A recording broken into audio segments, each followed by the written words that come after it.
He died on April 1, 2025. And less than a year later, he was back on screen, speaking, moving, acting in a brand new film. Not a flashback. Not archive footage. Val Kilmer, resurrected by artificial intelligence. Val Kilmer was one of Hollywood's most magnetic performers. Batman. Jim Morrison. Doc Holliday in Tombstone. Iceman in Top Gun. He was the guy who walked into every room and owned it. But in 2015, throat cancer took his voice. And on April 1, 2025, it took everything else. He was 65 years old. Now, less than a year after his death, he's starring in a film called As Deep as the Grave. Not a cameo. Not a clip. An AI-generated performance that runs for over an hour and 17 minutes. The studio calls it historic. Critics are calling it grotesque. And his own daughter went on national television to defend it. This is the story of what happened, who made the call, what it means for Hollywood, and why it changes everything for every actor, living or dead, from this moment forward. The film is a historical drama about an Axtell Morris, one of America's first female archaeologists, working alongside the Navajo Nation in 1920s Arizona. Val Kilmer was cast to play Father Fintan, a Catholic priest with tuberculosis. A man whose voice was slowly being taken from him by illness. The parallel to Kilmer's own battle with throat cancer is almost too on the nose to be fiction.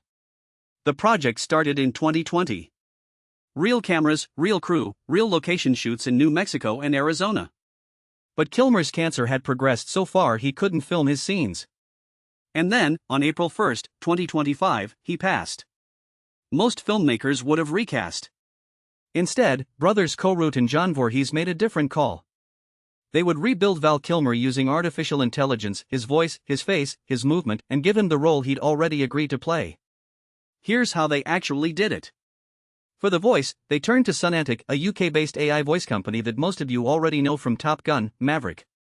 When Kilmer lost his natural voice to cancer surgery, Sonantic trained a neural network on archival recordings of his films, his interviews, his public appearances. They generated over 40 voice models and selected the most expressive one. That AI voice let Kilmer communicate while he was alive, and it's what speaks for him now in this film. For the face, the team sourced thousands of reference images from across Kilmer's entire career.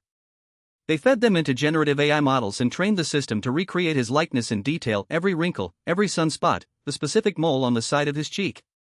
Director Coerte Voorhees said, and I'm quoting directly, "You have to make sure the authenticity is coming across, down to the mole on the side of his cheek." They created two versions of Kilmer. One showing him as he looked near the end of his life, around 65. And one showing him younger, in his 30s, for a flashback sequence. Once the archival work was done, generating a single scene took as little as 7 minutes. 7 minutes to recreate a dead man for a movie scene. His estate was paid on par with what a living actor would receive for the role. The production followed SAG-AFTRA's guidelines. And the two people who made the final call? His kids, Mercedes and Jack Kilmer. Mercedes went on NBC's Today Show and looked directly into the camera. And she said this: he approved the use of AI so that he could complete and be part of this film. She said her father saw this as an opportunity to set a historic precedent to establish, before the laws are written, what ethical AI use of an actor's likeness actually looks like. She said, and I'm quoting again, "My dad was very passionate that this is the time, before these laws are written, to make sure that there's a structure for compensation, to make sure that actors get paid on par with what they would get paid if they were physically doing it." She even made a practical legal argument. By licensing his likeness now, through a documented, SAG-compliant, estate-approved process, they create a legal template. If someone tries to use Val Kilmer's face without permission in the future, the estate can point to this film and say, "No, this is what proper consent looks like. You didn't do that. You owe us." That's actually smart. That's not grieving. That's strategy. But not everyone sees it that way. Collider published a piece titled, and I'll read it exactly, "Val Kilmer's 2026 AI Revival is the worst way to honor a Hollywood legend." Their argument: Val Kilmer was famous for improvising. For making spontaneous choices in the moment that no director could have planned. His Doc Holliday ad-libs in Tombstone are legendary. An AI cannot do that. An AI generates what it was trained to expect, not what a human would feel, surprise, or discover in the scene. So what you get isn't Val Kilmer. It's a statistical average of Val Kilmer. A ghost that can only say what the data predicted. AV Club called the whole thing honestly grotesque. Rolling Stone described the trailer as startling and uncanny. Actor Jackson Rathbone called it, and I'm quoting directly, truly the most disgusting thing I've ever seen, and he went after SAG-AFTRA directly, asking what the 2023 Hollywood strike actually protected if this is what's now allowed. Here's the legal reality underneath all of it. California law, specifically AB 1836, protects a performer's digital likeness as part of their posthumous right of publicity. You can't use a dead celebrity's face without estate permission. The filmmakers have that permission. They're compliant. But the law has enormous gray areas about what consent while alive actually covers. Kilmer consented to be cast. He never actually filmed any scenes. So did he consent to being fully AI-generated posthumously? That distinction is genuinely unsettled. And here's what makes this bigger than just one film. The moment this movie gets a theatrical release, the moment it gets reviews, awards conversation, streaming numbers, every studio in Hollywood is going to run the same calculation. The precedent is set. The technical playbook is documented. The legal framework is tested. All they need is a willing estate, an AI toolkit, and a distribution deal. Think about what that list looks like. James Dean, who died in 1955. Marilyn Monroe. Heath Ledger. Philip Seymour Hoffman. Robin Williams. Every actor who ever built a career and left behind enough footage for a neural network to train on is now, in some sense, available for future hire. The James Dean AI film that was announced years ago was killed by public backlash before it got made. But that was when AI was still abstract, still theoretical. Now there's a trailer. Now there's a screen time counter, 1 hour and 17 minutes of AI Val Kilmer. The conversation has moved from should this exist to this exists, now what? For working actors, this is terrifying. Not just the dead ones. The living ones too. Every time you film something, you're creating training data. Every interview, every performance, every press appearance, it all feeds a model that could, theoretically, replace you.